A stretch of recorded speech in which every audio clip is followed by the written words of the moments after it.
I'd say this is the quietest we've ever been.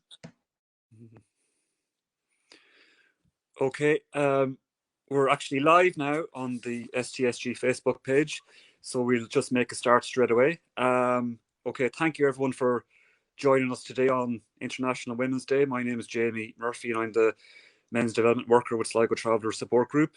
So thanks for tuning in today and taking the time to watch. International Women's Day, as people know, is a very, very important day. It's celebrated all across the world, and it's a global celebration of women's achievements in a variety of different areas, including politics, sport, art, culture, social achievements. You know, anywhere where women have excelled and achieved, it's a cause to be celebrated. So it's important today that we have this panel of fantastic speakers. We're delighted that everyone was able to take the time to be available to talk to us from a variety of different perspectives and insights, because it's important, something we're going to touch on again. It's important that the traveller female voice, or the Mincéir Beoir voice, is heard within these discussions and in these celebrations and on these days, because too often it has been excluded or marginalised or put to the side. So that's something we're probably going to touch on again. So I want to thank all the speakers sincerely for joining us today, and it's great to see such a distinguished group of people there.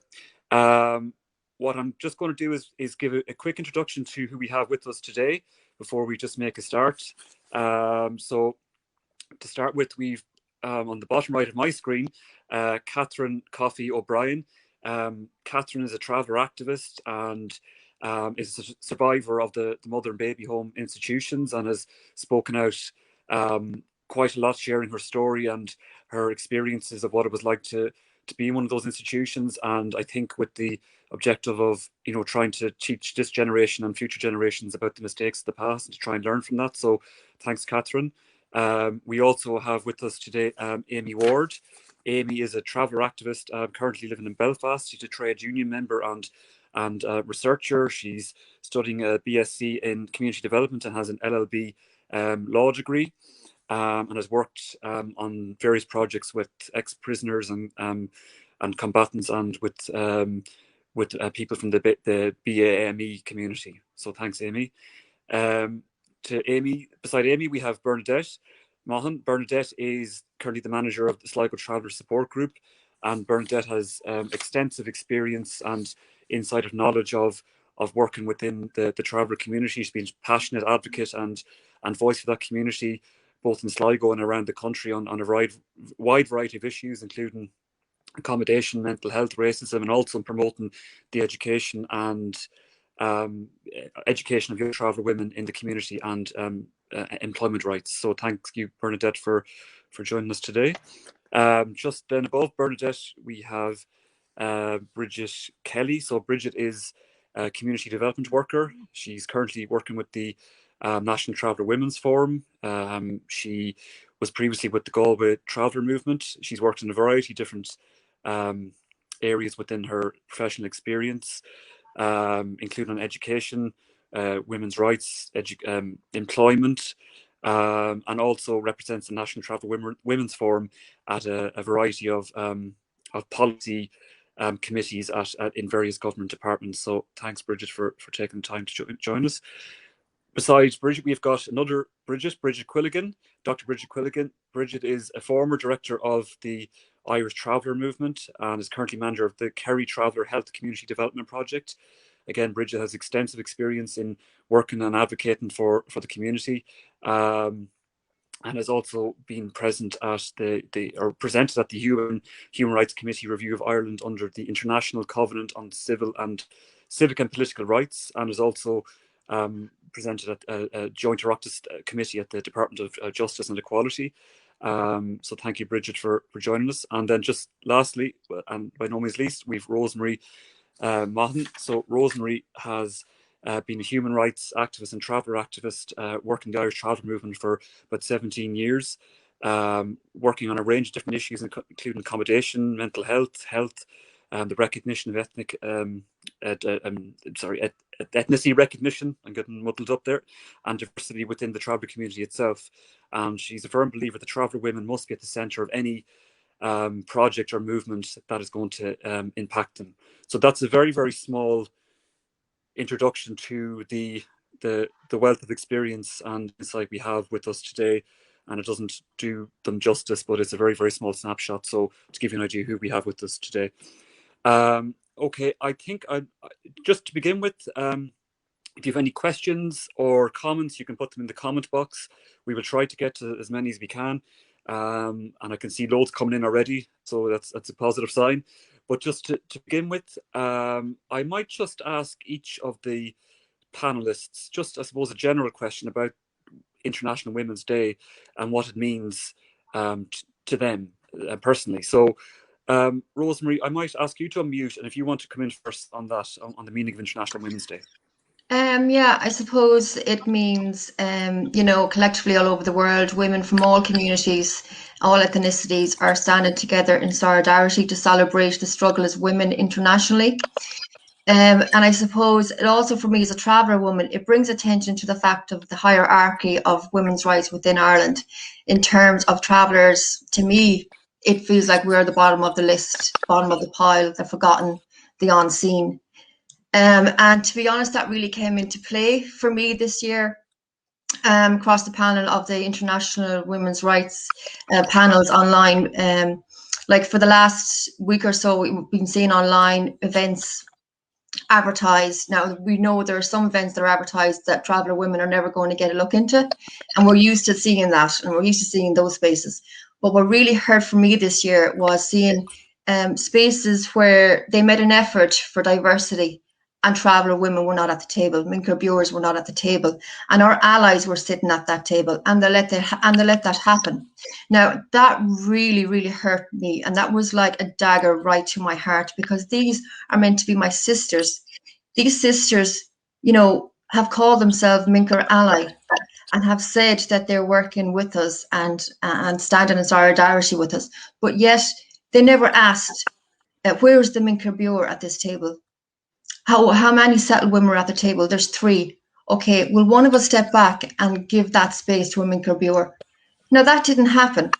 And I suppose what frustrated me even more is when I called it out, I got last minute offers to turn up to these spaces. And I got, in one particular, it was when one settled woman couldn't make it and cancelled. Now, maybe this was offers and good intentions, and I think they were trying to make up for wrongs that were done, but it is very degrading and very insulting.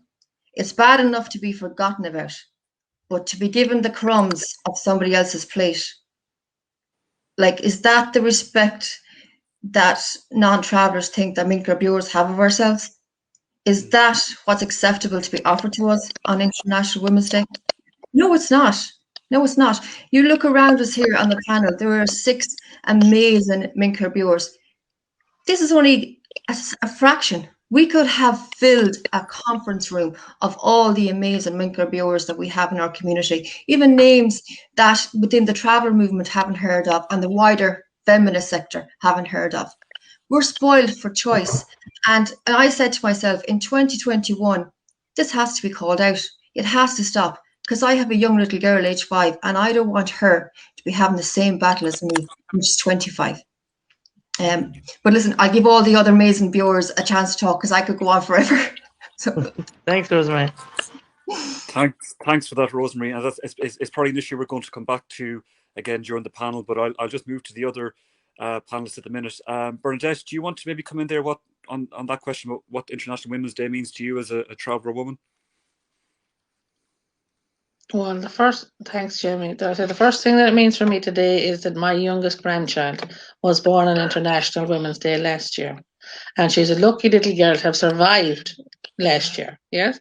So to say that I'm a proud woman on International Women's Day is not for anything else than the fact that she's beyond crying with her teeth. You know, and it's lovely to see. But for me, International Women's Day means an awful lot more than just being a travelling woman. It's about being a woman. Being a woman first and foremost, and being proud of the fact that I am, and that within the travelling community, before we go outside of it, travelling women have been internally oppressed for generation upon generation. And it's lovely for me as a traveller woman to see that there's so many women now who have been empowered to actually speak up within their own families, within their own community, the close knit and the wider population. So I'm not going to take up a whole lot of time because I want to hear what everybody else has to say. And happy International Women's Day to all of you.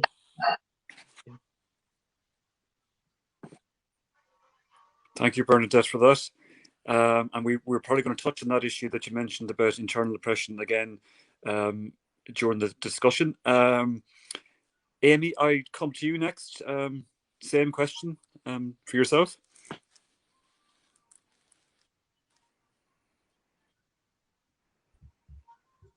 Right. Hello, how are you? For me, International Women's Day is a time to celebrate, obviously, womanhood, but reflect on how it started, where it came from, and what it was born out of. A lot of people aren't aware that, like, on the lead up to the 1917 October Revolution in Russia, thousands of women down tools in the streets in a protest against the working conditions. I suppose they were living in Tsarist Russia, and they were the men were off at war to be slaughtered, and the women were left at home to keep the country going, essentially. This played an enormous role in the revolution in itself, and in the same year was made an annual public holiday in all socialist and communist countries. So yes, it is a celebration of womanhood, but it was born out of real struggle. It's a protest, a real struggle for, I suppose, better material conditions, living working conditions for women and their families. It's important that we learn and talk about the likes of Clara Zetkin. She was at the forefront, of this strike action. And learn from her example, I suppose, celebrating how far we've come, and yet also kind of looking at how far we have to come yet in terms of unpaid labour, reproductive rights. I know I'm going to sound like a total downer, but I do have concerns about how the radical content and ethos behind the start of the International Women's Day movement, I suppose, it's become diluted and like eclipsed, I suppose, by a broader narrative. It's been co-opted sorry, I'm twisting on my chair. This is nerves. It's been co-opted, I suppose, by the neoliberal centre and big business. And if we continue to allow that to happen, then it's going to become like increasingly meaningless if this wasn't challenged. Like, for example, right, we're waving banners proclaiming our solidarity and our dedication to the united female struggle.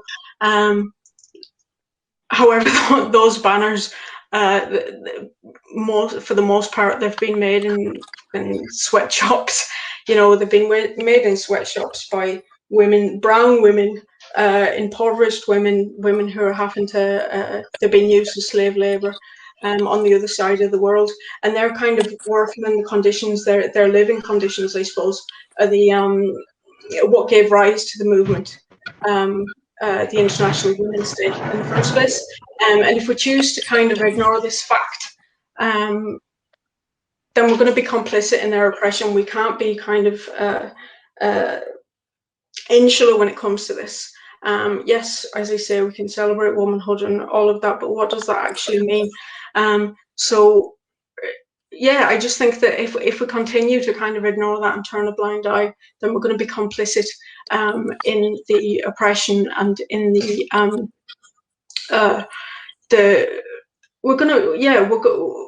we can't celebrate sisterhood with any real kind of credibility around actively challenging the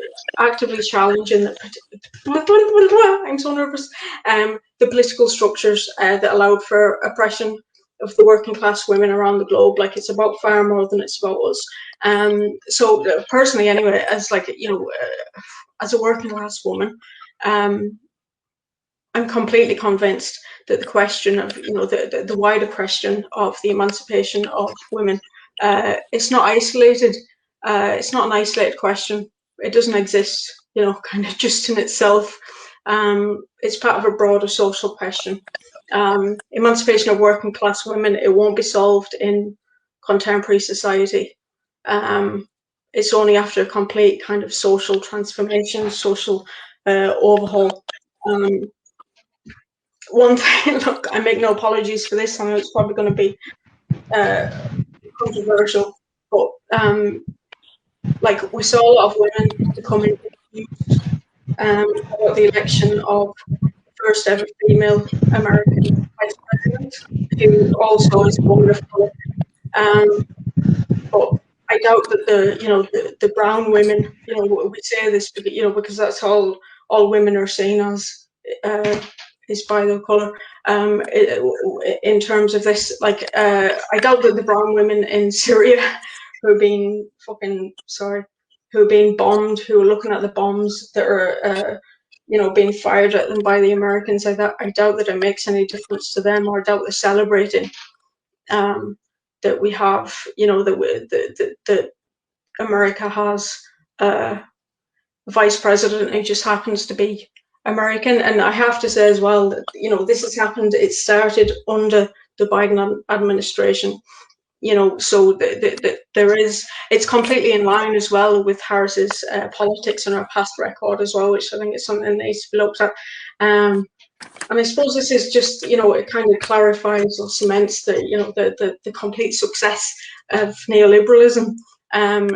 When we overlook these points, when we just kind of, we see this symbol, she's a woman, she's in this position of power, she's a woman of colour as well, and we sideline the fact, we're blinded by that fact. That her politics are horrendous. She's, she's innately racist. Like if you look at her, if you look at the way that she's kind of worked against her class interests as well, I suppose. Well, I say that actually. She's from an extremely privileged background. But anyway, I'm waffling. Someone stop me. I suppose. I was going to just move on to Catherine as well. No, you made a very, very good point. I don't think anyone would dispute what you've said, and the core message of it is that one last point, I suppose. Yep. As I said, because I do waffle a lot and I do need to be shot. But I suppose, the success of complete success of neoliberalism is that we overlook these points, and without recognising kind of the disparity between what International Women's Day was born out of and where it's headed, what it is now, will never achieve real kind of social equality.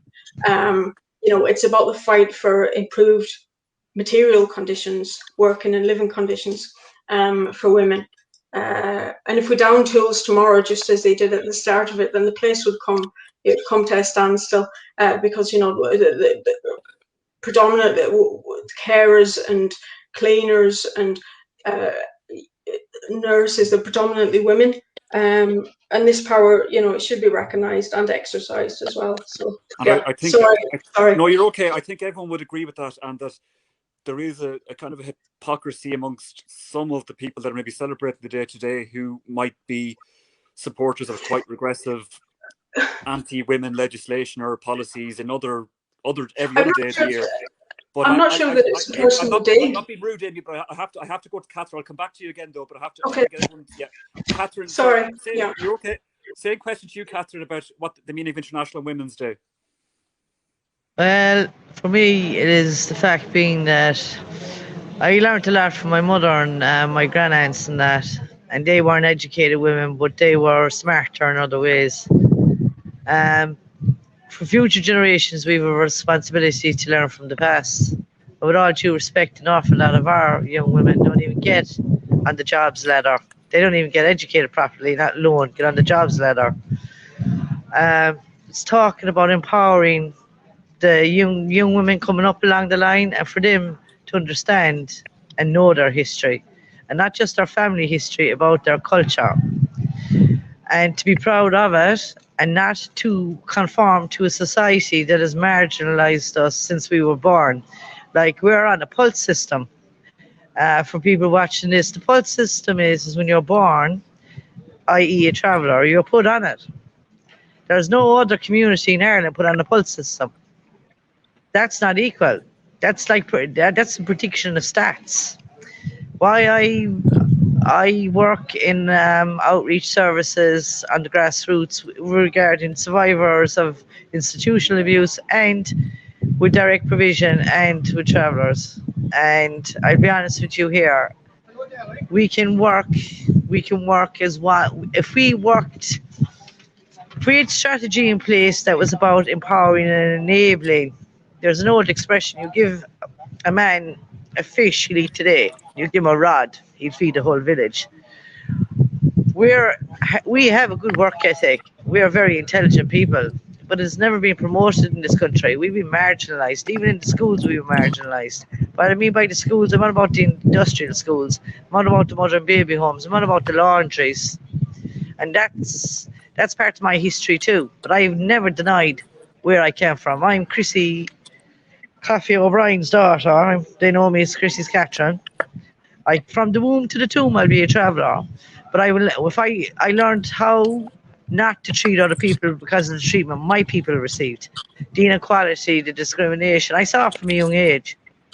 And ironically, in this country, and rightly so, they talk about Rosa Parks, they talk about different equality. But when it comes to us, it's just normal in this country to, discriminate.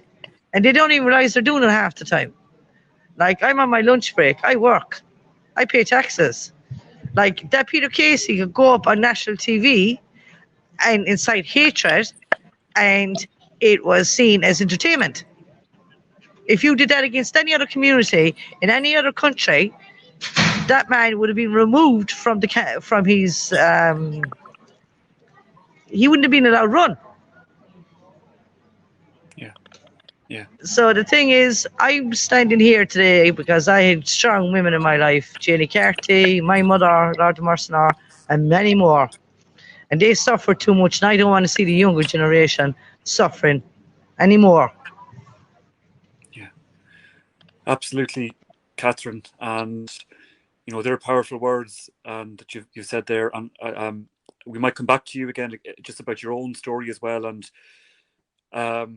how maybe traveller children and young women were maybe disproportionately impacted and treated differently even within the mother and baby homes. But I'm going to come back to you about that, Catherine, because your story is important. Your voice needs to be heard. But thank you for that, Catherine. I'm going to move on now to Bridget Kelly. If Bridget, do you want to just say a few words? Firstly, I'd just like to say special thanks to yourself, Jamie, and Sligo Traveller Support Group for inviting me here today as the representative of the National Traveller Women's Forum, but also to be on a panel discussion with such amazing traveller women that we have here, and also to acknowledge all the amazing traveller women that we have out there in the community that's doing Trojan work, especially in this tremendous time and challenging times that everyone's in around the COVID and pandemic. I suppose just going back to your question in relation to what does International Women's Day mean for me? Well, while it means a celebration for a lot of women out there, and we do and I do stand in solidarity with women and women from marginalised and ethnic minorities, I think it's a much bigger issue when it comes to traveller women in relation to the inequalities that we as traveller women experience within the community. In particular, when it comes to accommodation, education, and the health services, employment opportunities, and also within the justice system.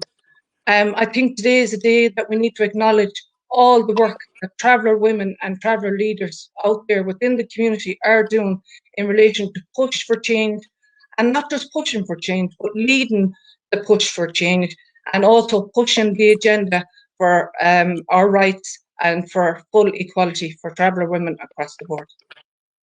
That's my take. Thank you, Bridget, for that. Thank you very much.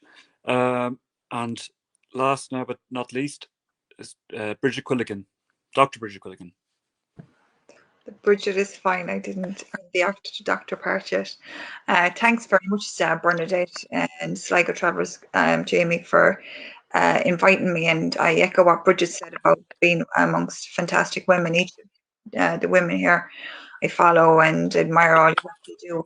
And I think Rosemary said it earlier that There's hundreds of other women across the country today, our sisters, our cousins, our friends, our mothers, that's there, that are doing work to better our lives and to better their own lives and to better the community and better the wider Irish society that goes very unacknowledged. And I'd like to acknowledge that today, because they're the backbone of Irish society, whether they're traveller women or other women from ethnic minority groups or other marginalised women who are the unseen and the unheard. What does International Women's Day mean to me? It means different things, Jamie, at different times, because I evolve as a person. Hopefully that's for the better. Sometimes I progress, sometimes I regress, because being a traveller activist for any sustained period of time, and I've been one, I'm 40, nearly 47 now, I've been one since I was about 14 or 15 years of age. You need to have a lot of stamina, you need to have a lot of, you need to develop a thick skin. And particularly minority women and traveller women, it's this, need to be seen as strong and resilient. And we are all that. It's in our breed and our seed. Every woman that came before us had to be strong. But International Women's Day, for me, it changes and evolves, because one year I support it and I think it's brilliant. The next year I think, well, it's actually crap. And I don't want anything to be involved with it, because it's not relevant to my life. It's not relevant to my mother's life, because it's one day after another and our life doesn't improve, no matter how much we work, no matter how much we, try to be activists around our own lives and the lives of others. Nothing changes. The outcomes aren't changing in the rate that they need to be. Traveller women, it would be remiss of me to be all celebration. Of course, I want to celebrate the achievements of every traveller woman out there, of us all, because we have achieved against great resistance, and it's a miracle that any one of us have thrived at all, with all the barriers in place. But it would be remiss not to think about the women today that are in very, very difficult situations, with issues from within our community and external to our community, and have no reason to celebrate today. They're living lives that, where they need these voices raised up. If I'm down, sometimes I'm not in a good position to raise my own voice. If I'm in trouble, I might need one of my colleagues on the panel. If you exclude traveller women from panels where women's rights and equality is being discussed on International Women's Day, shame on you, because there's nobody in the field of equality in Ireland that knows by now the stats of traveller women, that know by now that traveller women are a very unequal sector in Irish society.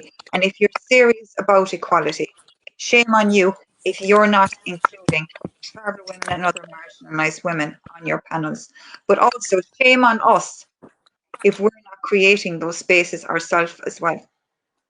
And that's how I feel about things in the last number of years. I feel, okay, I can't expect somebody to raise up my voice the way I can raise it up myself. There's no better advocate for me or my family than myself. But solidarity means a lot. So what I would say to people, I appreciate the allies, but be allies not just in name and not just on Twitter or not just on paper, but in real life. How can you do that? By challenging inequality in your own life against travellers, and by challenging inequality widely about everybody, and never take the seat of a minority woman or a marginalised woman where they have been excluded. That's I suppose, my final word around that. Thanks. Thank you, Bridget, for that. That was powerful. And it reminded me of something that I think people were talking about around the ethnicity celebrations as well, where there was lots of travellers outside of the Oireachtas and seats taken by people from other communities and settled community and within the house itself for that day. And I think that what you just said there was reminding me of that. So I think that's another example of that.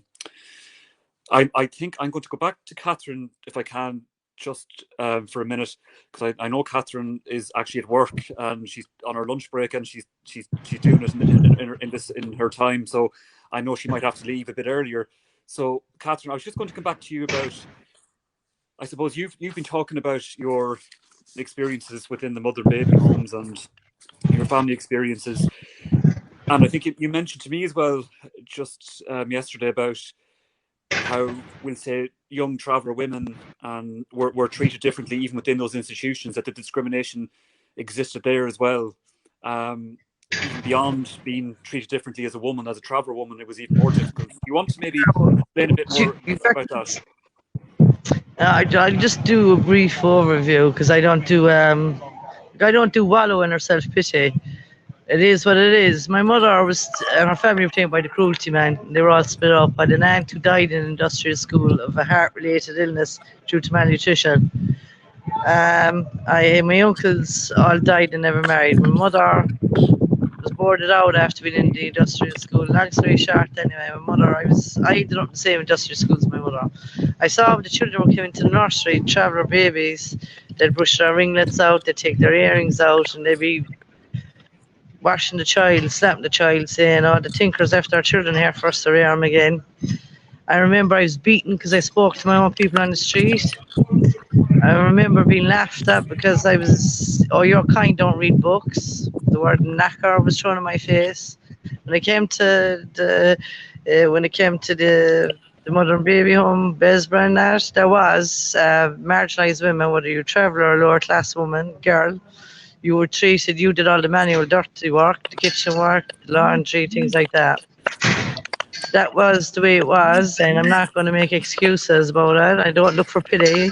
Actually, I wouldn't be the woman I am today except for what I've been through. My mother didn't look for pity, but we never forgot our identity. I remember I used to be in a dormitory and they used to come in, a particular nun. There was a skylight, and I was a runaway. They used to say, "Oh, Brian, you're not getting out of here." I used to look at the skylight, but what I used to be thinking about was my Auntie Janie and my mother and that, they all spoke Luke Kent.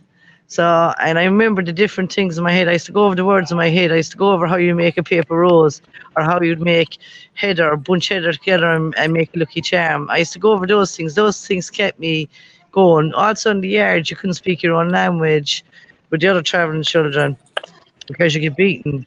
You don't speak the tinker language in here.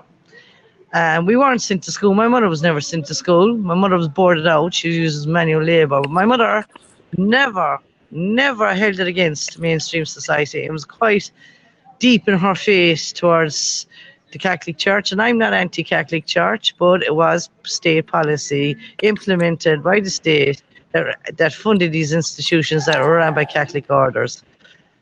Look, it's like this. I've seen an awful lot of misery in my existence in this world. I'm lucky I can work.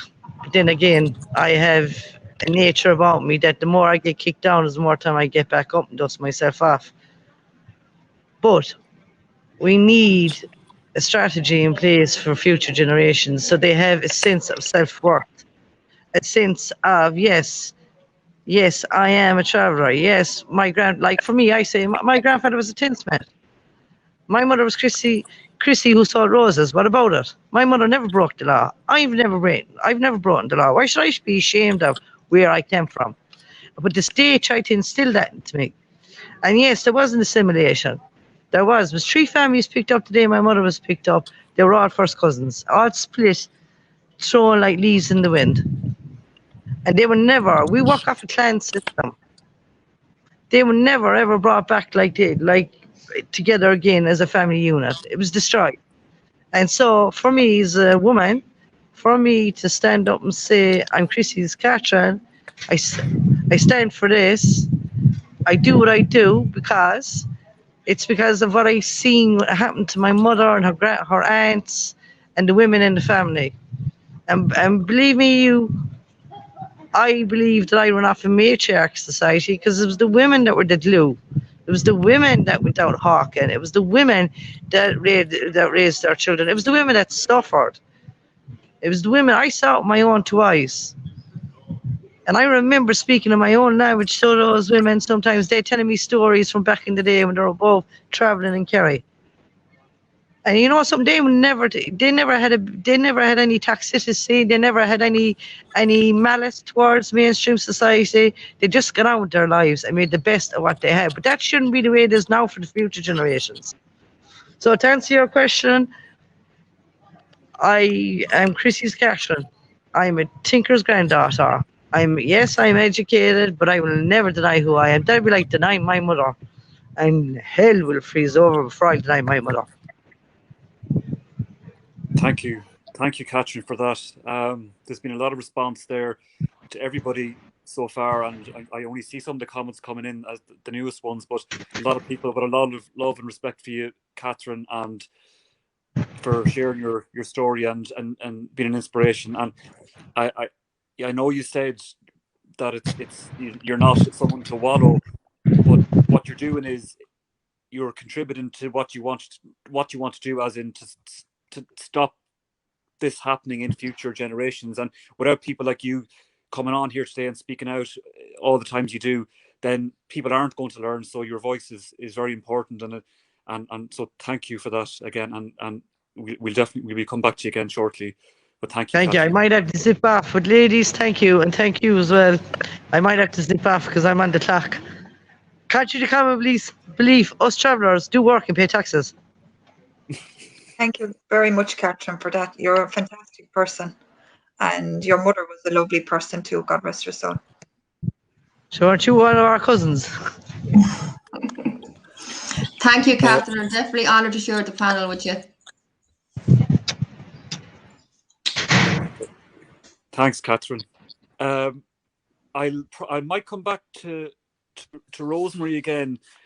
It was something that I think, Rosemary, you've spoken about before. Is, we're talking about, this event kind of more or less came from the fact that there was a lot of events that excluded or marginalised the traveller woman's voice. But you also feel very passionate about the fact that it's about giving a space for that voice, but also for the diverse voices within the traveller community itself. So is that something maybe you just want to say a few words about and why it's important? Yeah, I think, well, if we look at the panel today, we're all amazing women. But if we look, we don't have any traveller trans woman coming forward. We don't have any traveller lesbian woman that's coming forward through the movement who is confident enough or comfortable enough or feels that they will be accepted and loved and embraced internally. So we have that struggle still going on within our community, and it's important that we as women reach out to travellers who are trans, who are lesbian, who are autistic, who are, deaf, blind, disabled, the most vulnerable women within our community, because we have been leaving them behind, and it's time to acknowledge that. It's not good enough waiting for them to come to us. We actually have to go dig deep into our community and find them and embrace them, and have that message always going out forth deep into our community that you are loved, we are searching, we are waiting for you, and there's a space, an equal space at the table with us waiting for you. And I think that's something that we really need to put to the priority of our work, is the internal oppression that's happening and the shaming that's happening, in particular to women, to young women, whether they're single, whether they had bad relationships and they were brave and courageous enough to leave, whether they were raped, by a settled person or by a traveller man. We really have to unpick the internal oppression within our community as well, and to lead that as traveller women. We can't leave that to settled women. We have to do that ourselves and to lead that, and we are doing it. But I just think more women need to come on board, more traveller women need to join, I suppose, calling out internal oppression, but also looking at ourselves as well around diversity and saying, where is the trans voice and why are they not coming forward? Is it because they don't feel welcome? And then what we need to do about that.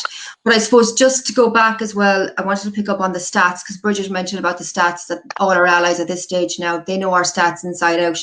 They know in terms of traveller women that we die, 12 years younger than our settled counterparts. They know that our suicide rates are 6 times higher. They know only 3% of us make it to 65. They know only 1% of us make it to third level education. And they know that over 80% of us are unemployed.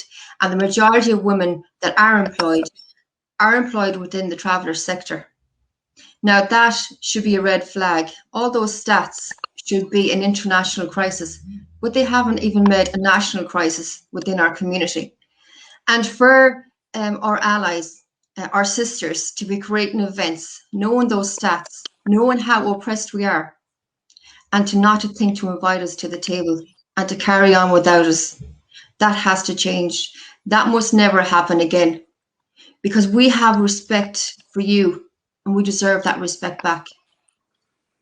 And as Bridget said as well, that no white, privileged, settled woman should ever take the seat of an oppressed woman, because if you are doing that, you seriously need to take time out and reflect on what you're doing, because it's not right to further oppress the most oppressed within Irish society. And it's not right to make a career path out of oppressed women either. And that needs to be called out, because some women are in the, it's a business, it's a career path, it's an ego trip. For some, not all. You know, there's this kind of attitude of poor little travellers, or, you know, the poor little Muslims or the poor little black women. You know, let's show them some love and charity, and let's do it for them, rather than taking a step over and letting that woman into the seat and do it for themselves. We don't need, and we don't need somebody to hold our hands. We're quite capable. We just need you to move over and give us the space. Can I say something there before I Yes, go? Catherine. Yes, you can.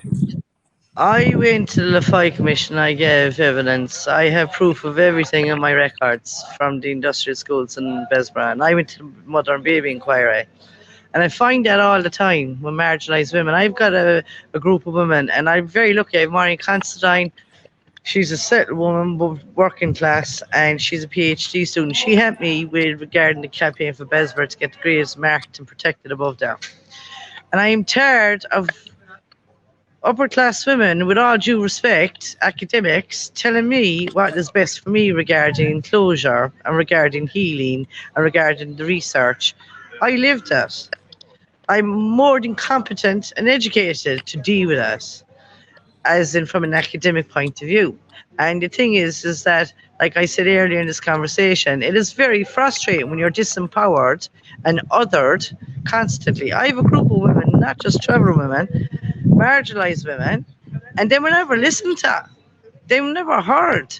And they came forward and they were just marginalised all over again. And for me, and that's why people ask me why I got involved, and I said, because I know what it's like to be on the outside watching and people making decisions on my behalf and never asking me or getting my consent. And like you said, academic careers and projects and all the rest of it. But they lose the run. They don't, the ideology, our value system, they have no understanding of that, because they're not a part of that. They weren't born into that. So how can you tell a person from a different culture what's best for them? Yeah. So Can I just I'm sorry, I have to go. God bless you all, as my mother would say. Thanks very much. Oh, but mind yourselves, and yeah, look, we will achieve. Thank you, Catherine. Bye. It's a privilege to speak to you. Jamie, can I just come in just in relation to a point Yes, that Rosemary Bridget. had mentioned earlier, just in relation to not seeing many people, you know, traveller women involved in panel discussions and so, you know, and definitely that is something that I would agree with Rosemary there. And it's definitely seems like to me that it's a symptom of a bigger problem. It's not just today or every day that we're not being asked onto panels and decision-making structures. And I know we kind of touched on it there already. It's a much bigger problem than that. But I think when it does come to decision making in regards to the issues that's impacting on traveller women in particular, I think it's very important to ensure that traveller women are included in all levels of decision making when it comes to policy implementation. And also we need to see more traveller women and travellers within the political arena in particular. And like the first time in history, we actually have seen Senator Eileen Flynn, who is Senator and within the Senate. But it's more opportunities like that, and it's more opportunities, as I said, like that, that we need to see traveller women in those spaces to have a voice and to be listened to, and to get to push for change in regards to the policy implementation that's impacting on us as traveller women, but also on our community. So I just wanted to say Thanks. Thanks, Bridget, for that. That's an important point. And my internet's very bad, so just in case people is wondering, I'm moving around. You're I'm all out of my right. front door now trying to... So just in case you see me moving around, it's my internet connection. You're grand. You're grand. I might take that point you made, Bridget, there, and when we go to Brigid Quilligan, just about that. I mean, is that something, you know, that you've experienced there, Bridget, as well? We've talked a lot about the I suppose internal oppression Rosemary brought up within the community, and some of the external oppression there Bridget has mentioned through we say the political structures. Is that reflected in your experience as well in Kerry? And I know it's something you've talked about even in relation to the COVID pandemic and the reactions that how the community was targeted you know, on that occasion. Do you want to just maybe say a few words about that? You have to unmute, Bridget, sorry. And usually you can't stop me from talking. You know, Jamie, I suppose what Bridget said, Catherine said, what all the panelists have said in terms of our role and how we are seen and perceived and how we're treated. We are empowered women, but we are treated at times like we shouldn't be empowered and that we're not empowered. We are treated like we should accept second-class or third-class treatment in this country. It's quite unbelievable, really. But if you were to just sit down and take a diary from any traveller woman across any country, whether you're working in primary healthcare or community development project or any job, and you're dealing with arms of the state, so all the different agencies, these women feel every day that they're being disbelieved. They're not being believed about the issues they're bringing forward. Their integrity is being challenged. They are feeling that they have to work harder. They have to go further to build relationships. That its onus is always on them, I suppose, to produce the evidence as to why things need to change. Not on the other side, who's more powerful, which is the state, really, to say yes, there is an impetus on us to change because it's wrong how your people are being treated. What you're saying is right. We have to battle for the simplest of things. So we support women and ourselves to be part of representative structures which are very hostile to us. So we as women face attack from within our community, from within out our community, because if something goes right in our community, we never get the praise for it. If something goes wrong in our community, we always get it's the woman's fault. But equally, when we're dealing with the state and when any interactions with anybody else. So it's the women that are to the forefront of that. Representative, we need positive action. We need affirmative action to address the lack of representation of travellers in general and traveller women across all spheres. But we don't want hand-picked people. We want a diversity of people. We want people who mightn't be the go-to people. We have hundreds of people around the country who are working in projects or outside of projects who never get an opportunity to sit on any panel like this, who never get an opportunity to have their voices heard. They're the unrepresented people, but they're nonetheless going through the same issues that we're going through. So I do agree with Bridget Kelly. You said everything I wanted to say in terms of political representation, in terms of representation of women, implementation of policies.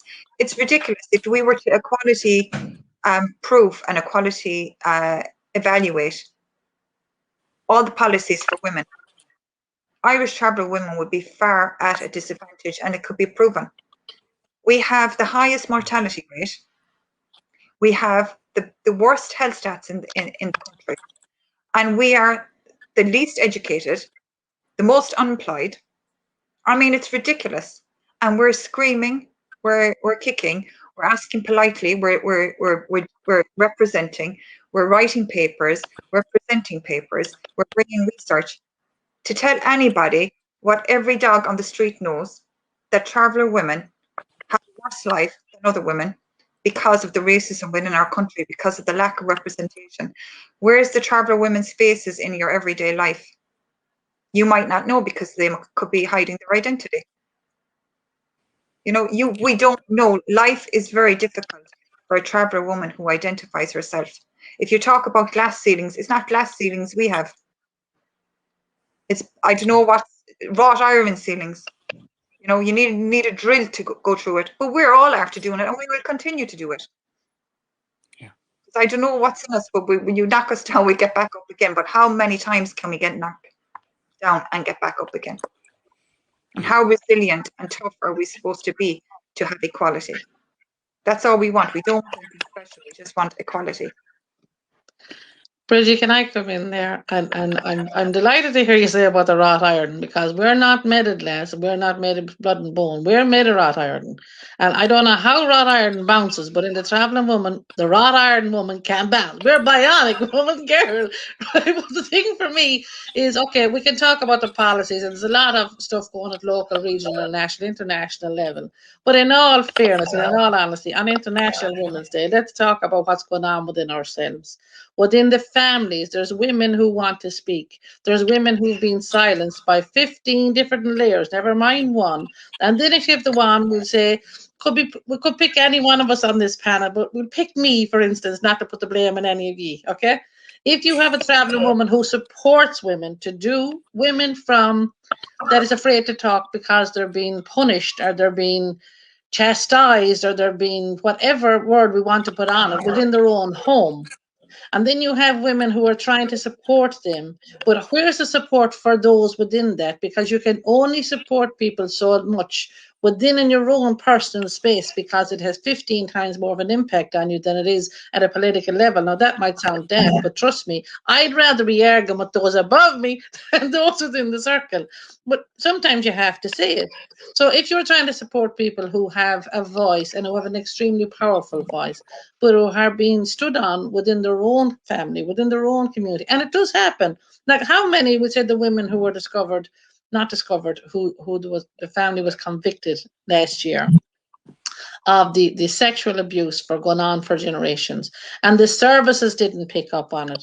But I'm sure there was family members that could pick up on it, but didn't have the strength and didn't have the support to talk about it. How many women and young women and children are subjected to that type of abuse? If we look at the evidence around domestic violence, of every 10 women that are victims of domestic violence, there's at least 5 of them that are subjected to sexual assault. And of them, any of them who are children, 3 of those families, there will be sexual abuse in any one of them. Now, that's factual, that's evidential, that's not me making that up as I go along.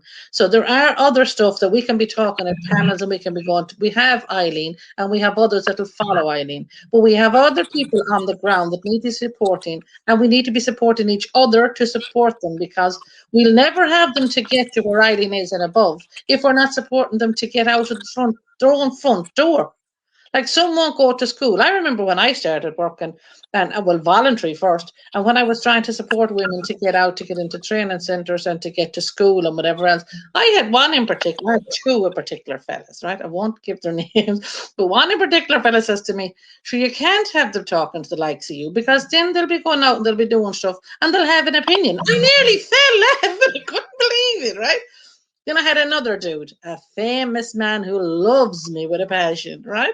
And he came behind me and he says to me, "You were the worst thing that ever happened to women." Right? And I said, "Well, you know that, yeah? So maybe they'll know it, and eventually they'll answer you and the likes of you." Now, the man still hates the side of me, but that's no problem. Get in the queue, like, I don't care. You know, it doesn't make a difference to me. But we have to start supporting each other to support women, because, as I said, I have a granddaughter over there. Well, I have 4 of them, and she's there. She's a year old. I'm 52 years of age. I wouldn't like to see her having the same stroke in 50 years' time. Like, sure, I wouldn't be able to rest in peace in that, or the Almighty God. So we have to support at every ground level where we are those who are trying to get into schools. As I know, there's children, okay, we're in COVID. We have children who start in school. I have a grandchild in school. Who's to say that she won't be discriminated against because she's a tinker granny? Like, you know, dog, get real with it. You know, and what's going to happen going up the line? Then we have those who's trying to work, and they cannot. If I go down the town, okay, they'll chat to me because they say that woman has the mouth as big as the County Mayo. So you have to listen, or otherwise you'd never really find yourself on the RTE news. But that's not the reason to listen. You should be able to listen to people because they have a voice. No matter how loud the voice is, it has to be heard. Do you know, so how do we support each other in that on International Women's Day and try and progress in that way? Because those of us who know how to get into corners of wherever the houses of Oireachtas or whatever that we need to get into, or get into the funders or whatever else to make these things happen. How about supporting the ones that need to get to those women that might even only get to school, that might only get down the town, that might even get to have freedom in their own mind? So that's worth £1 million on its own. And Bernadette, you preempted a question I was going to ask you just before I go back to Amy. You've done a lot of work with young traveller women and school children as well, and getting, particularly young women, getting them into employment and through STSG. And how did you have those conversations maybe with the young women who maybe were feeling the resistance at home, or maybe there was obstacles that maybe some people didn't want them to go out, or for the reasons you've already said, but how did you get that across to the young women you've worked with over the years that it was important that they did it? Well, what I've done in my own life, when we say I only went to school when I was 10 years of age, and I'm going to shock you all. Like, that's all I went to school. I was 10, and I had my confirmation at that stage. But then I went back when I went into employment, and I did my degree and my counselling degree, whatever else. But what I would say to people, I started doing in Sligo, we started doing education programs, and LTIs. They're FOSS programs. And what it was, women got out to do education programs when they got paid for it, like a training allowance. And then they started to mix a wee bit more. Now, a lot of these women, thankfully, they came from families that had no problem with them going out. But what in the travelling community, and you can contradict me if you think that I'm wrong in this, 20 years ago, you weren't let go out unless there was a few pound in it for you, because what were you going out for? Do you know? But now people are going out and they're getting involved in programs, and they don't really want the few pence. Well, they'd love if they got it, but they'll go out now without getting the few pence, where 20 years ago they wouldn't, because what are you going out there for? I mean, it was that right across Ireland. It wasn't just where we're working in the County Sligo. So people went out. But what happened then, they got more leadership programs, they got community development, they got personal effectiveness, they got different training that they want, they got to living in a diverse society, which I found was a great module for people to do. And then the political ones that we did as well. And people that learned, and I learned about, okay, the world that you're living in, the different aspects we said the settled person would get, and this is no disrespect to anybody, the different things that settled person would get from when they went to primary school, secondary school, and to college, because they were supported in that. It wasn't the case that we couldn't get it. It was a case that the education system didn't support us to go through. So how could we get something that wasn't opportunity of access and opportunity of outcome? You see, and that's where the equality is. And if we haven't got the opportunity of access, we definitely won't have it of outcome. So where do we go then? So it's part of empowering that through the LTI programs to the young women that came in, because there was no young men that came in that time.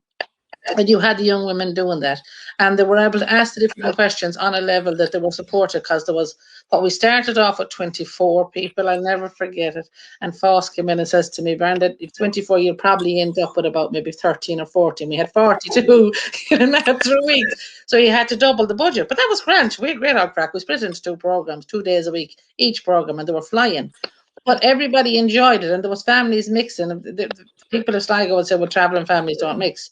They didn't get the opportunity because it was nothing put in place for them to do it. The girls loved it. The women loved it. And then there was 2 generations. There was the mums and the daughters. Do you know, so you had them mixing that way. And everybody enjoyed it. I used to love it. And the tutors, sure, there was still to this day. Like, yeah. Do you know, so there was a lot to learn. The people in Falls used to come down early for the Christmas party.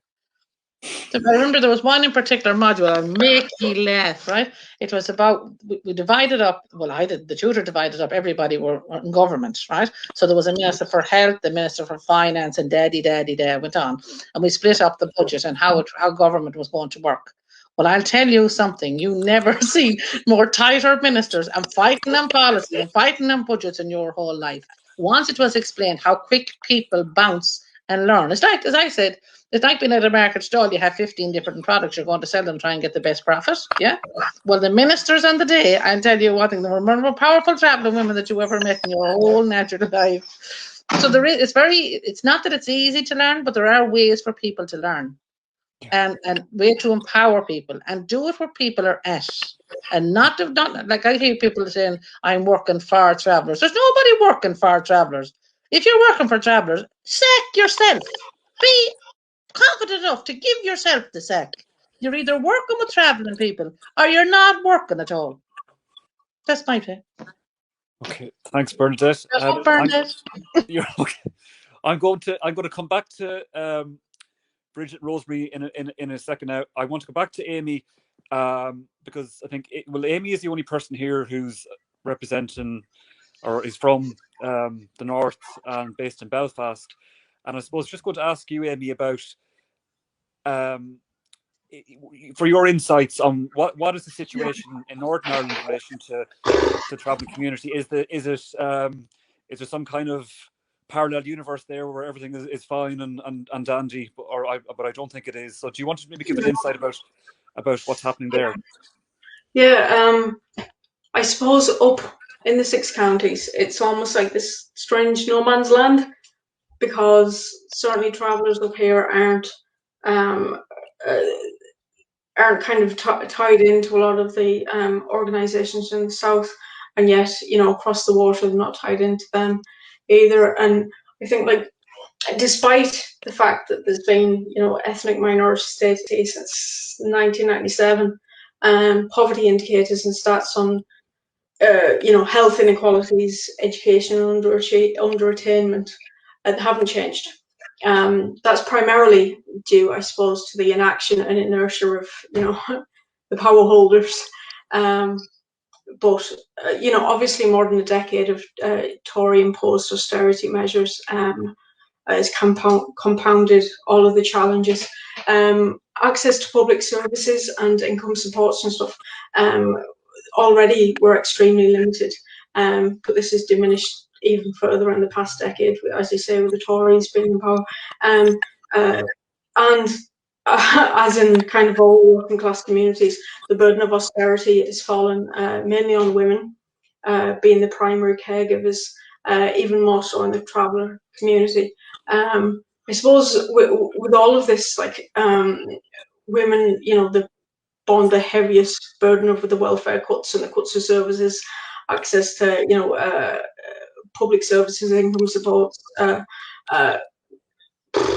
even, yeah, as I say, I don't even know what to say.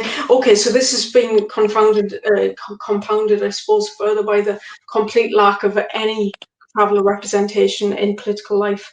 And in, I suppose, down the country, like in the south, you'd see, you know, we've got Eileen, but there are other travellers who've been involved in local politics and things, whereas up here, there's been nothing. It's a wee bit of a puzzle, I suppose. Yeah, and there's been down south, whenever you see any kind of traveller-led campaigns or organisations or projects, you all see they're all led by women, predominantly led by women, and I think that's something that everyone, you know, will agree with. Up here as well, I suppose I won't rant on too much, you know, as I tend to, but I suppose up here in terms of organisations,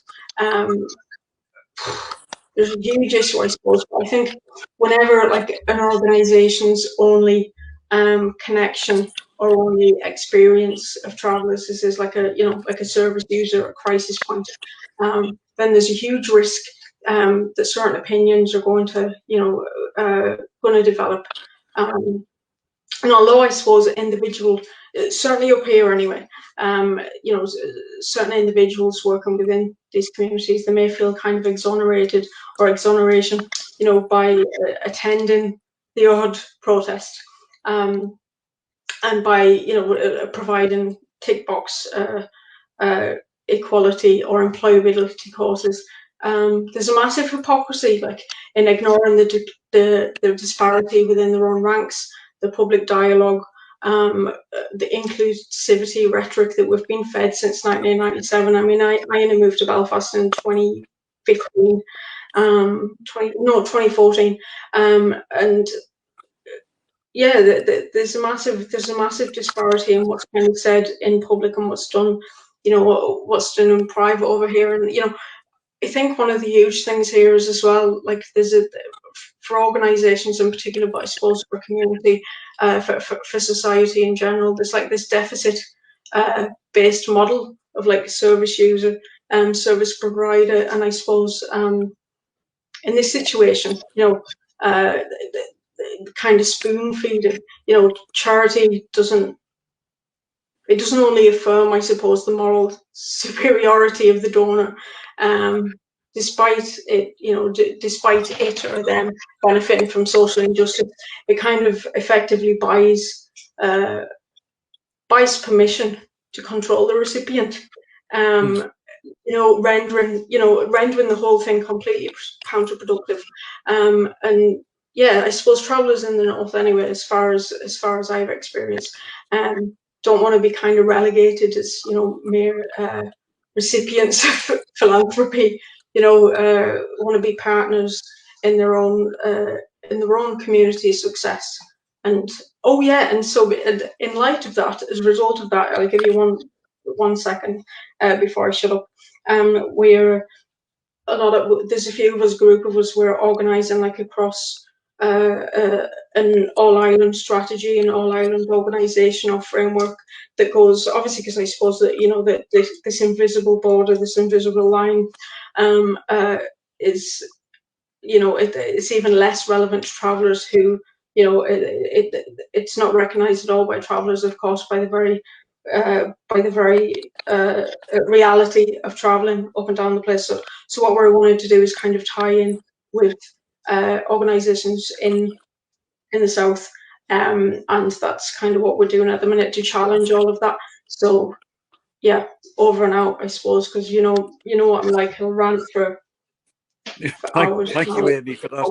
You might maybe, I'm not sure who you're in touch with, but you might just get in touch with whoever about that project. It sounds very, very good. We're in touch with your own, we're in touch with Eileen.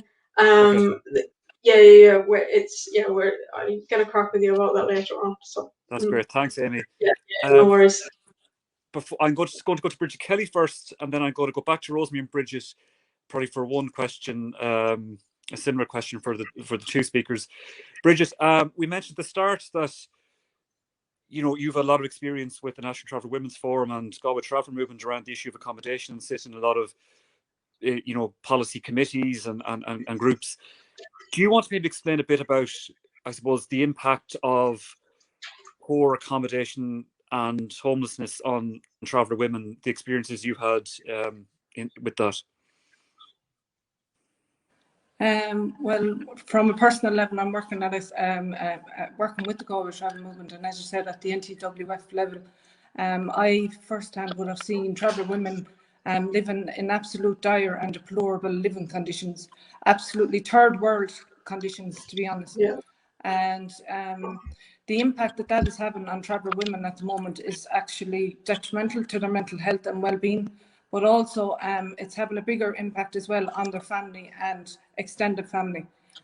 For years and years, you know, we've been advocating for cultural appropriate accommodation, high standard accommodation. There's good practice models out there, like the Kenya project that ITM would have been involved in. We were promoting that model to the local authorities, but unfortunately, there's no traveller-specific accommodation been built. And this is, as I said, having a big impact on traveller women.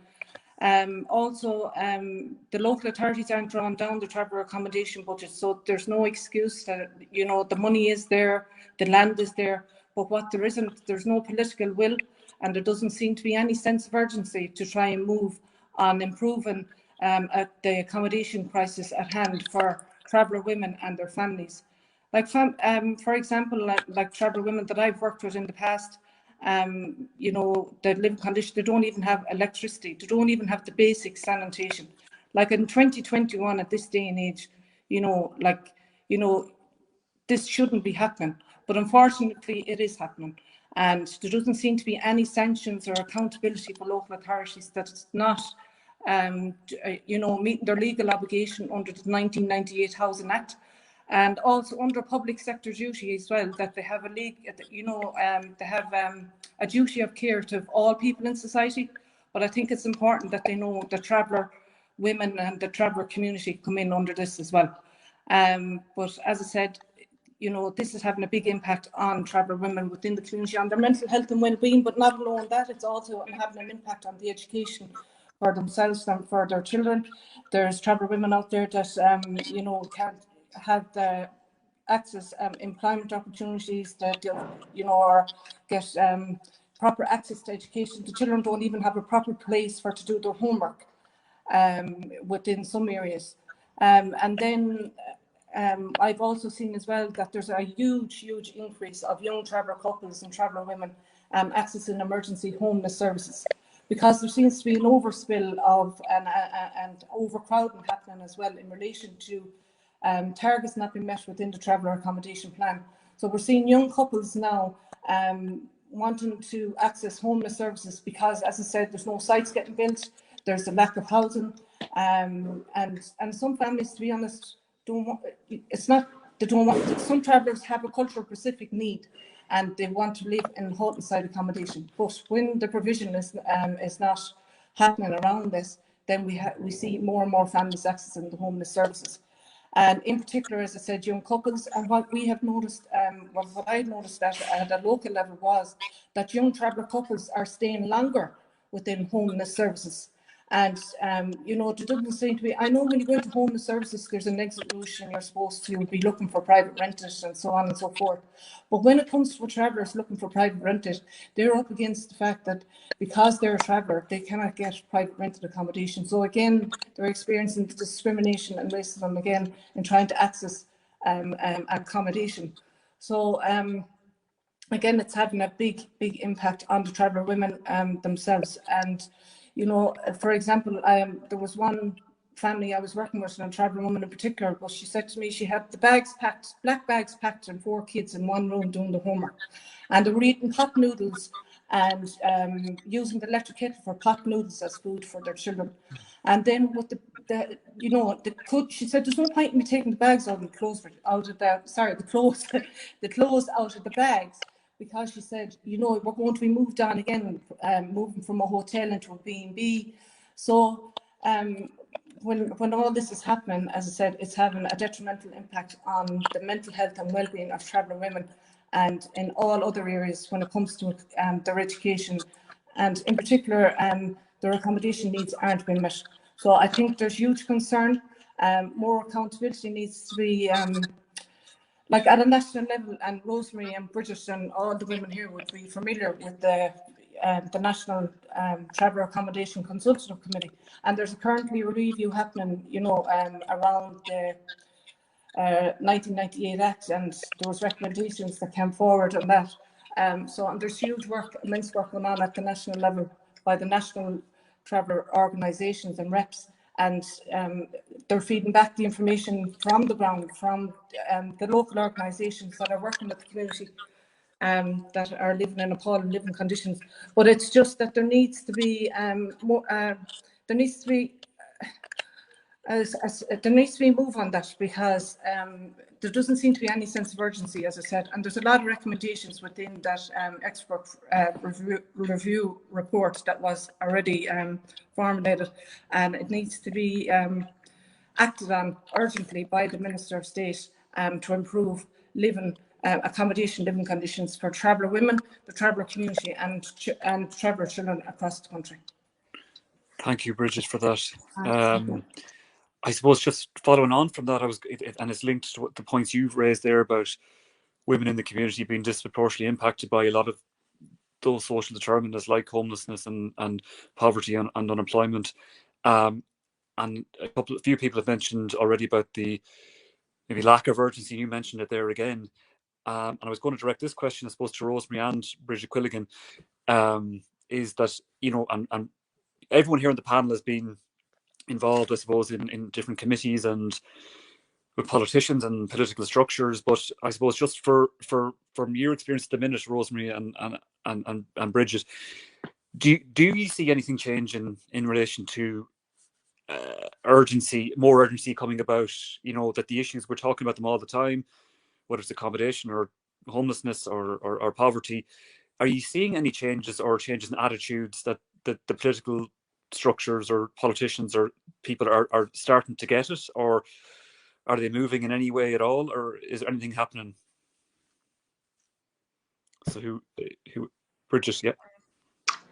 Jamie, I'll start, and I know Rosemary is currently working national, so she can be, I suppose, go more depth into it, but what I see is a gaslighting of our situation.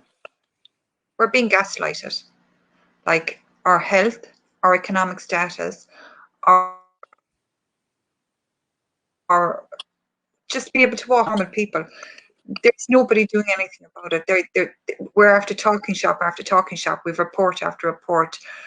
There's absolutely brilliant strategies sitting on shelves not being implemented around our health at the moment. With our health stats, imagine our health strategy is not, you know, we need that implemented. We need that passed. We need that to come in. We're dying. How much more serious can you get? You know, you talk about the accommodation, from looking for accommodation, education, from the food that we put into our mouth. The majority of our women are living in poverty. And that's a fact. And we're dealing with those women every day, including members of our own family, our own extended families, on the ground, through no fault of their own. A housing crisis, all the different recessions mattered to some travellers just because of what was taken away from the state. But we never benefited in boom times. We're some of the poorest women in the country with little opportunity. And our state helps to keep our women poor by not changing policy, by not implementing policy. And that's my final word on that. Our state plays a key hand in keeping us oppressed. I'm not a victim of anybody. But if somebody does me wrong, well, you're not getting away with me hiding that. And our state is doing us wrong. I'm followed around shops. If I want to buy a piece of property in my own, I have to change my name nearly. There's such discrimination in this country towards the traveller woman. There's such despisement of the traveller woman. We're ridiculed. We're sexualized. We're alienated. We're made fun of. From our sense of dress, to our voice, to our values, within the wider feminist movement and without. We can teach a lot of people about standing up for women, because seed and breed of our women and our generation stood up for each other at the side of the road when facing violence from the state, violence from their husbands, violence from other people. That's who we're made of. We are part of a wider movement, but our state forgets about us. And we are seriously forgotten about when it comes to accommodation. Our homeless centres are flooding at the moment, disproportionately, with traveller women and with travellers. And there needs to be serious questions asked and answered. Thank you, Bridget, for that. Rosemary, do you want to come in? Yeah, I suppose just to second everything that Bridget has said, and I suppose all the other ladies, and I suppose just like to touch on what you said, do you feel that there is a change? Like Bridget put it really well, we are being gaslit gaslit for decades, because if you look at our statistics, like we've mentioned them already, we have an accommodation crisis, an education crisis, health crisis, employment. Every aspect of our life is in crisis, and 11% of all our deaths is suicide. Now, the All Ireland Traveller Health Study was recorded in 2010, and that recorded those stats. So they're old stats, and they're highlighting the fact that we have the same life expectancy as settled people back in the 1940s. The traveller women die 12 years younger than 6% of our suicide rates is 6 times higher. The state has known those figures for a decade. And what have the state meaningfully done to address that? Like I said at the start, that those stats should be an international crisis. They haven't even met a national crisis in our own country. And that is a shame on our country. And it took a global pandemic, and Bridget was saying about some families living without water and toilet electricity. It took a global pandemic to come to the world so that traveller women and children got toilets. Some of them, not all, got toilets, water and electricity. It shouldn't have come to a global pandemic for traveller women and children to get something so basic as water. And yes, people can say, oh, there's a change in the air, maybe the tide is changing. And I would say maybe in some political parties it may be changing, but in not all. But in saying that, even within those parties, where the political tide will be changing more favourable towards travellers, there's still anti-travellerism within those parties, and it's not being called out and they're not being held accountable. And travellers need to see those people, politicians, held accountable, so that we know that we matter and that the settled community and the state are actually serious about ending our oppression, and serious that they mean that no longer will they assimilate us or try to assimilate us, because they have tried, but it hasn't happened, because we're still here as travellers. So I think like the most important thing for allies, whether you're in the political system or whatever sector of society, is to be meaningful allies. Don't just give yourself that title, because that title has to be earned. And we have to see that you are an active ally. And taking up seats for women to give us opportunities, that is not an ally. I'm sorry. Now, you can make the mistake once. Please don't make it twice, because that is impacting on our lives and our suicide rates. It's us that has 6 times higher suicide rates. It's us who are not employed. It's us who only 1% make it to a 3rd level. And it's us that we have to watch 11% of our community die by suicide due to decades and decades of a state assimilation and oppression. So, you know, like, we could accept your apologies for, yeah, I didn't think of you and we should have thought about you and I'm so sorry. We can accept that apology once, but we don't expect us to accept it over and over and over, because traveller women are tired with a capital T of being an afterthought, unseen and left behind. And we have come to the stage where we are saying no longer will we be left behind by other women. No longer will we be left behind by anybody, because we need to be the generation that calls it out and ends it. And I suppose and don't expect us as well just to speak about traveller Pacific issues, because we're women. We can talk about all women issues. We can talk about all societal issues. Just don't put us into the traveller box. Like, even that's oppression. You're just using us as almost like as a token voice, that if you want to talk about travellers, well, then I'll go ring Rosemary. No, if you want to talk about climate change, ring Rosemary, ring Bridget. You know, don't put us into a traveller box. Just don't see us for a traveller, because we're women and we can talk about all women issues. I just think that it's important that people realise that. So that's my difference work. Thank you, Rosemary, for that. That was great.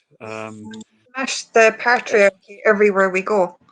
Whether you're a traveller woman, whatever age you are, never let any man or anybody treat you like a second-class citizen.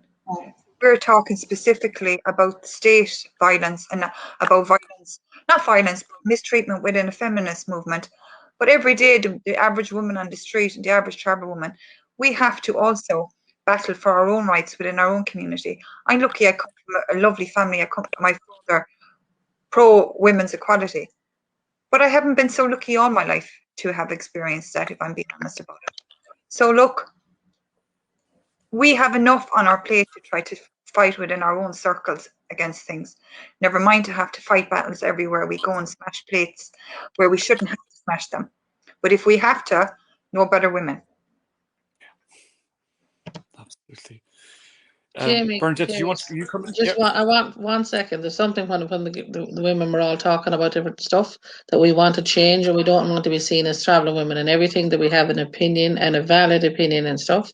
There's one thing that this country seriously needs to change, is that when there's children victims of sexual abuse, right? Victims, and they go to the bother and the strength of bringing their perpetrators to a courtroom, they actually have to stand up in open court where they end up like the perpetrator, and the perpetrator is like the victim. I think the court system needs to facilitate children victims of sexual abuse, no matter what type of sexual abuse, that they need to be treating the victim as the victim and supporting the court around them, so that it's just them in the courtroom with whomever and not an open court. Because that is disgraceful that a victim, child sexual abuse victim, has to stand up and be like the perpetrator in a courtroom. It further marginalises the child. Now, it doesn't mean what breed, seed or generation the child comes from, you know, what part of the world they come from.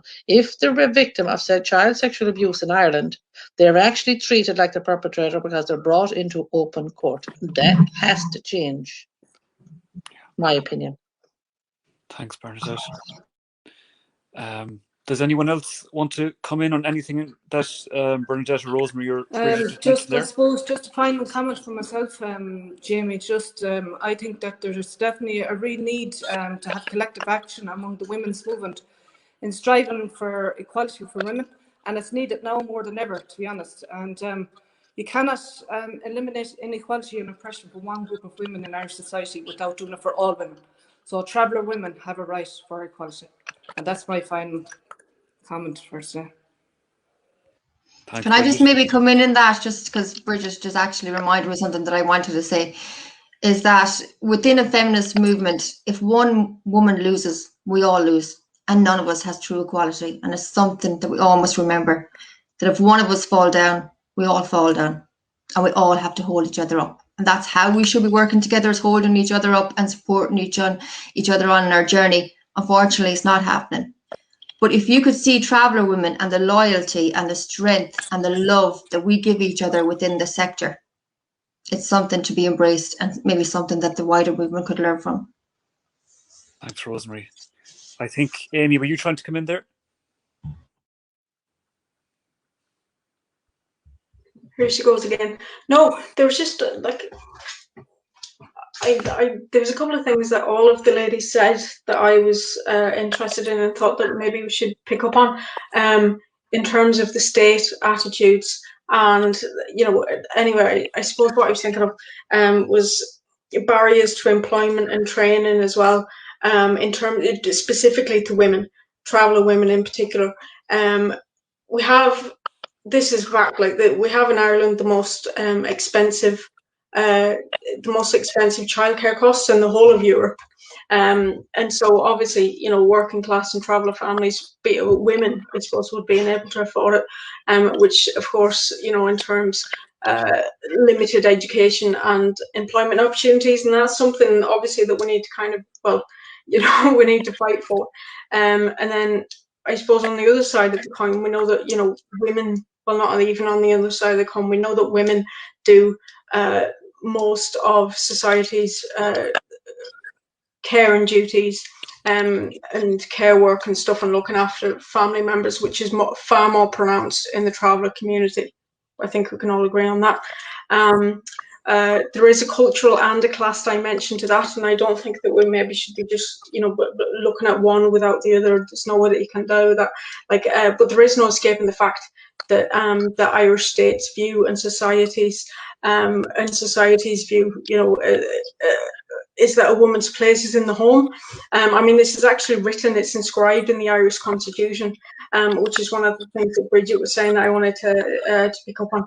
And I suppose we're more affluent women, you know, they can escape this kind of, escape this structure to a large extent by, you know, affording to pay others to look after their children, you know, clean the house, or look after like a relative if a relative is sick. This is a luxury that isn't afforded to traveller women or working class women in general. And I think that's something that, you know, obviously needs to be acknowledged and addressed. So yeah, as I say, it's written into the Irish Constitution. I suppose while the state and society continues to say that, you know, that kind of work within the home, unpaid work, is kind of irrelevant, then this is always going to be the case. In terms of the pandemic, which is what Rosemary mentioned, I think it was Rosemary who mentioned, there are these conversations now developing, or, you know, finally being brought to the forefront, regarding what they would call, what would be considered essential work. And so I think this is the time, absolutely, to start talking about the work that happens within the home in traveller, you know, that traveller women are doing within the home. You know, for not for women generally, but traveller women in particular, for doing the childcare for doing the you know, all of this stuff, withholding the home. Like men, generally speaking, Wiley would not be able to go out and do the work that they're doing without the women at home, minding the children, minding the house, you know, wherever they're living, minding all of that. And I think that we need to consider that when we're talking about essential work and what constitutes it. And I suppose the timing now during the middle of the, you know, the middle of the pandemic and what we're all talking about at the minute, is yeah, it's a prime opportunity for us to start kind of moving that forward. And I suppose the idea that a woman's placed in the home, it needs to be combated through education. And I don't mean education of traveller women, I mean education of society in general, all of society. And yeah, I suppose it doesn't help that the state's official position says this is what you're meant to do, and that, you know, people will kind of look at the patriarchy, they'll look at the patriarchal culture, I suppose, that is, you know, is seen as the traveller community is under a patriarchal system. I suppose we all are, and if we don't kind of challenge the idea that a woman's work is you know, unpaid, and why am I waffling? It's yeah, I think what we need to be doing is kind of looking at that, talking about that, acknowledging the contribution that's made by women, made by traveller women in particular. And of course, as I said earlier on, like looking at the fact that the majority of projects, of movements, from, you know, working class movements from the bottom up, it's all female led, and we need to kind of acknowledge that all of the time, but particularly today. And yeah, I think yeah. Thank you, Amy, for that. And you're not waffling. Thanks, Amy, again. You're not waffling. You're not waffling at all. You know, you can see from the responses that I'm seeing up on the screen for all the points you're making. Everyone is fully behind them, so don't worry, you're not waffling at all. It's really good stuff. Jamie, on behalf of STSG, can I just say that for me, education for all the women that's here and anyone that's been listening, that the future for women and for young girls coming up and for those before us and behind us and to come after us, that education is key. Education of every level, every type. Like, I'm going back to my two grandmothers. One was academically educated and the other wasn't. And two of them super intelligent women. The woman that wasn't academically educated would say, once you have a tongue in your mouth, you use it, you'll get to where you want to go. Just use it. The other woman would say, you have to do what you have to do and behave in a certain way. You learn from both of those. On that, my mother was academically educated, my father wasn't. And the light of heaven to the two of them, my father could transfer tons in weight to pounds and ounces in a second. I mean, magician of a mathematician, yeah? So when I see that some travelling men, when the young boys was coming through, I'd say to the young boys, the tutors said to me, Brenda, they're not interested. I said, related to selling scrap, to getting money out the back of a van, to the weight of a horse to the hands, and do it that way, how their sizes. And you will be long seeing how quick, well, like a duck to water, the boys just flew, just the way that it is, right? And the girls, if you were doing different things and you're trying to get them to read and write or whatever else, if you're related to how done the cooking, how they done the cleaning, when they done the makeup, how much it took to get the nails done, what it was to get the sunbed course, they were flying as well because they were things they were interested in, yeah? But they also then would ask specific questions if you were talking about different things that was related to what they might be doing in later life. You know, I mean, as they might have a family with the help of God and, you know, things that went on and looking after. But what you'll find is when you have people in our community who are unwell and we're bringing them home maybe to help them to pass on, that we'll meet them another time, that you'll never need better nurses and doctors and caregivers. And they learn that themselves because they're such a close family. So there's a lot of stuff that's there that people have got through academic education, through things being handed down.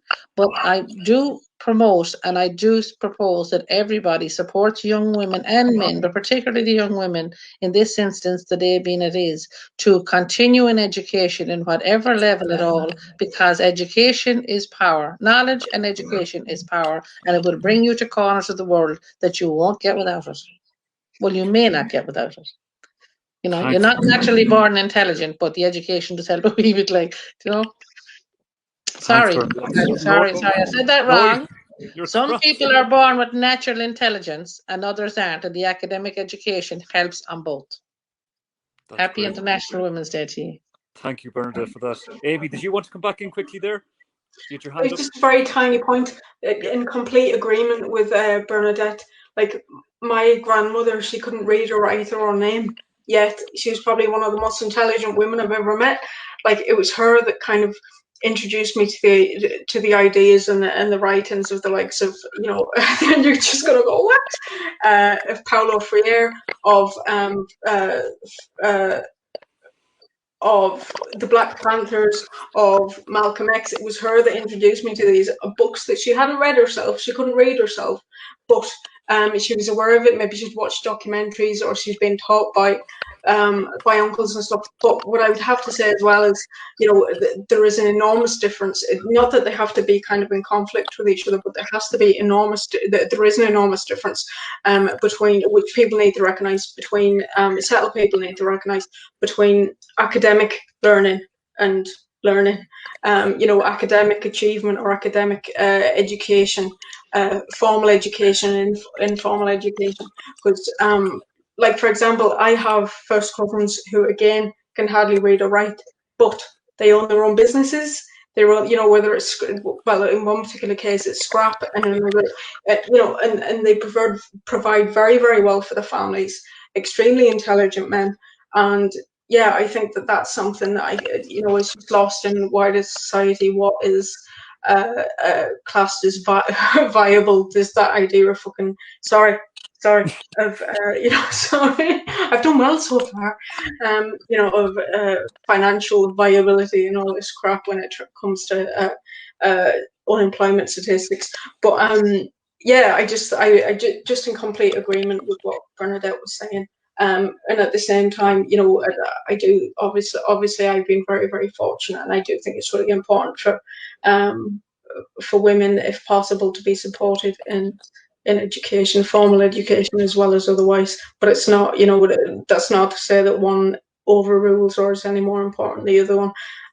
It should be the two in tandem, over and out. Thank you, Amy. Thank you.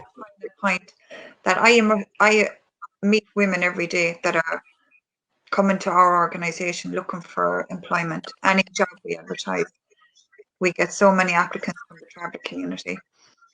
Some meet the criteria, some don't meet the criteria. But the reality is that super investment is needed in travellers generally, but in traveller women around education.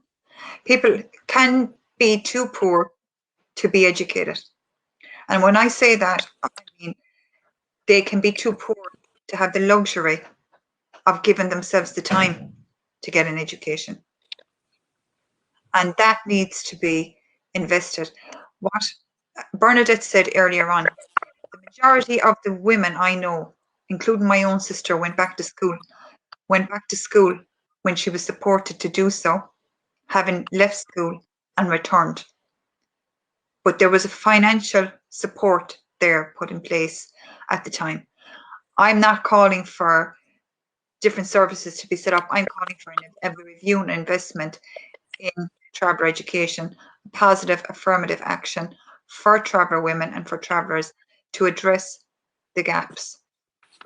Otherwise, we can be talking. People want to be educated. They can't choose between childcare and their own education. They're never going to put themselves first. That's my analysis.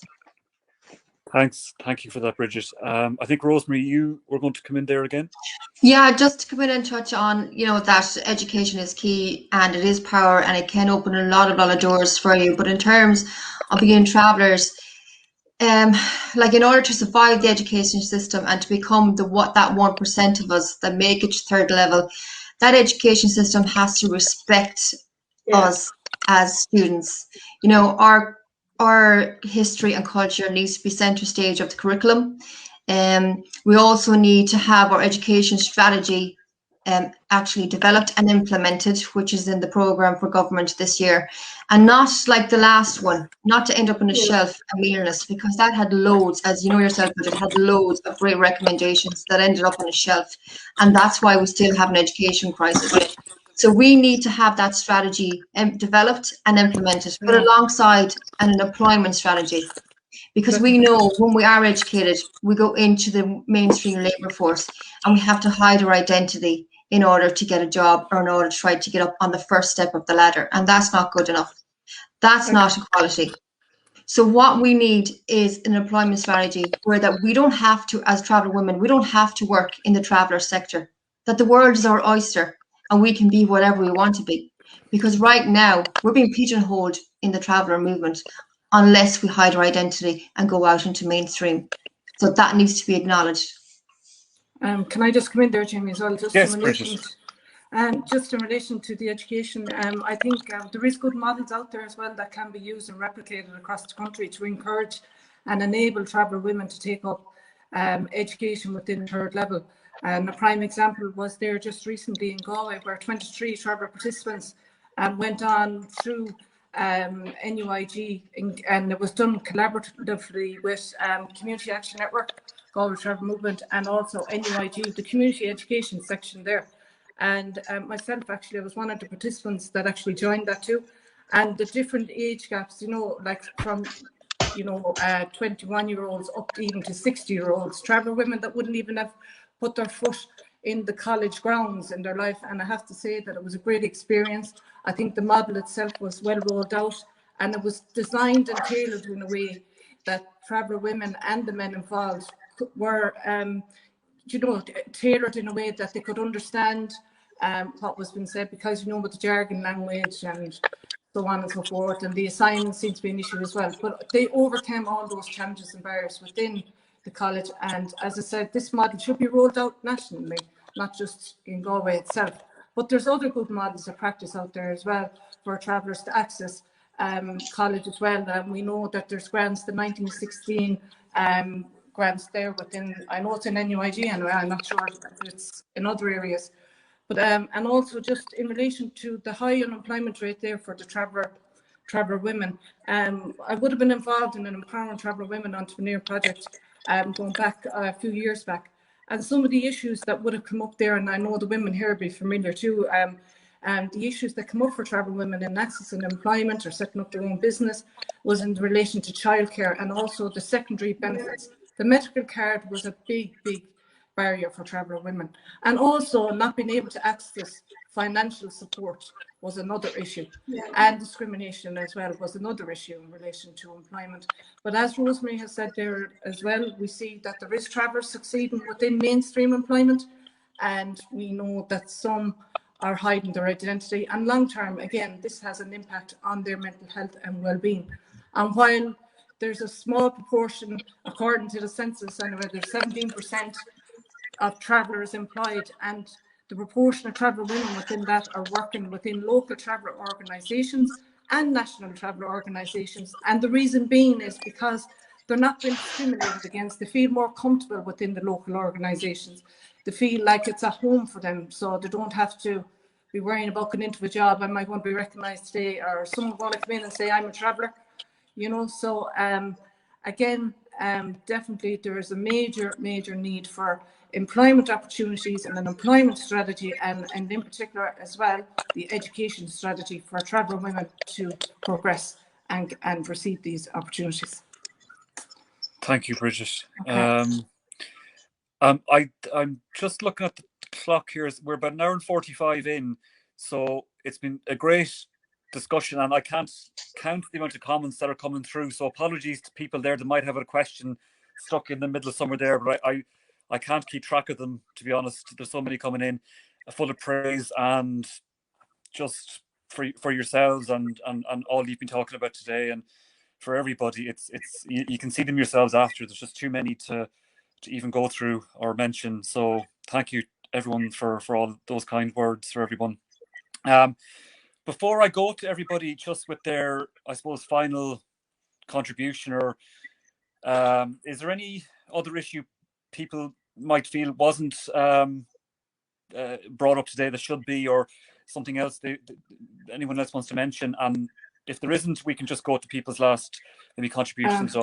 30 seconds or so. Yes, Bridget. Jamie, just in relation to the discrimination and racism, we know that that's the root cause to a lot of the issues that's impacting on our community. And I think the Incitement to Hate Act needs to be strengthened in a way that will actually hold people to account, that makes racist and discriminatory comments about our community. And this needs to happen as a matter of urgency.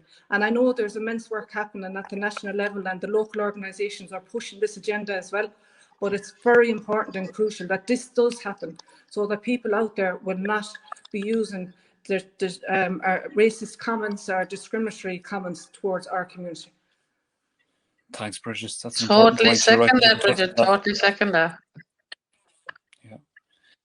Yeah. Okay, then I might just come to everyone just for another, if anyone wants to make a last couple of points or just round up how they're feeling, or a message for maybe Traveller women or women from any community that are listening today, just to sum up. I might start with Bridget, because you were last at the start, Bridget. So Brigid Quilligan, I'll start with you for this, just for your last contribution or your final thoughts. So it's a message to other women. Well, to Traveller women that are watching, and maybe women that are involved in the feminist movement, I suppose, because the event was organised on the basis of a lack of representation in other panels. So, okay. Well, I suppose just to say that to all Traveller women out there, that there's none of us that doesn't have problems. Our community is under an awful lot of pressure. So one problem or another. And we're always running and racing for everybody else. And it genuinely, I do think we are great or supported from a very early age to put other people first and be the carer, be always the carer, the person responsible, the fixer, if you like. What I would say to people is that it's okay to mess up a bit. It's okay to put yourself back on track, and it's okay to take care of yourself and to take a little bit of time out for yourself. And not only is it okay, it's essential, because we can't be strong for everybody all the time. A lot of our friends, a lot of our family have suffered from tragedies within the last while. Some of ourselves have suffered from tragedies. And it's okay to take that space to stand back from activism. It's okay to take that space just to be within your own little cocoon, within your own family, solve your own family problems. You don't have to be all things to all people.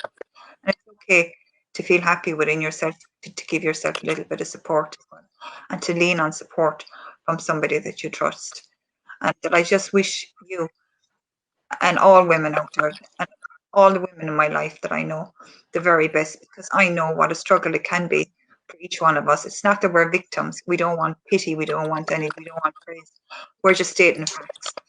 And solidarity and support means an awful lot. A handout and friendship to somebody means an awful lot. And if I can never be there for anybody, please reach out to me. If I don't reach out to you, hopefully I'll be kind enough to reach out to you first. Thank you, Bridget, for that. I'll come to Bernadette next, just for some closing words. Well, I want to thank everybody for taking part, for starters, and for everybody that was watching, and particularly for Jamie for putting in the time and effort and energy to organise this. That actually, Jamie, was more successful than you thought it would be, I think, even than I would, and I'm delighted with it. But what more can I say? Only that hopefully women will support women a little bit more, and that women will take a time out for themselves this evening, no matter what age they are, to celebrate the fact that it's International Women's Day, and to celebrate the fact that they are brilliant. And in all fairness and credit where it's due, where would the men be without us? We are powerful women, and no matter whether the smallest voice or the loudest voice, and mine will never be the smallest. I'm sorry, my son is here giving out to me all the time. Usually the loudest voice. Shh. Don't be sorry. I'll shoot him in a minute. That's fine. Just to enjoy and try and take, as Brigid Quilligan said a minute ago, try and take a little bit of time for yourself and give yourself time to heal if you have stuff that's going on in your life, and be good to yourself, because truthfully, each and every one of you deserve it. And God be mind you, and thank you all. Thanks, Bernadette. Bridget Kelly, do you want to come in? Again, I just concur with everything that's been said there, and just say to all those amazing traveller women out there that you're all beautiful inside and out. And just to say that you're all brilliant, and continue all the good work, and let's not give up the fight, because we're strong, resilient women. And as I said, power to the Paddy Beoirs. Thank you. And thanks, Jamie, and Bernadette and everyone for inviting me here today. Thank you. Thanks, Bridget. Amy, do you want to say a few closing words? Good. It'll take a while. No, I suppose, I would just completely agree with everything that's been said so far, and thank you for everyone who's watched me humiliate myself and humiliate all these women online. I was making a couple of notes when people were speaking, and I suppose one of the things I would like to emphasise to traveller women today is that we've talked a lot about formal education, and embarking on that does not mean that you're less traveller for doing it. You don't need to be in this strange no man's land where, like, if you're neither not traveller enough or not settled enough, get that out of your head. You don't need to be, kind of patted on the head and told that you're a credit to your community and you speak so well. Just challenge that at every opportunity, because, or every instance, because it's bullshit. So I'm not sorry, because it's bullshit, and because it's another way to keep you down. So yeah, I suppose that's me. Yeah. Thanks, Amy. And I did spot one comment that said, I spotted going through, said, cursing is a sign of honesty. That'll do me. Well, where do I get started?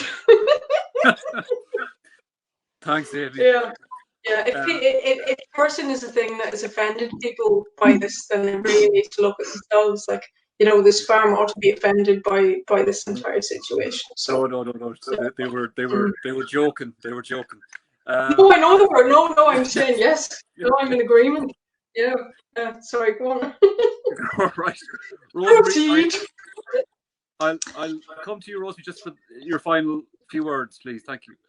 Yeah, I suppose just thanks to yourself for putting, all the time and effort into facilitating the event, and for, I suppose, coming, to us and offering to facilitate that after you saw, myself and Brigid Quilligan online, and being upset about the lack of traveller women participation in the general International Women's Days panels. And I suppose just to agree with everything that they said in relation to traveller women, and I would just like to add to that is to believe in yourself, put yourself first.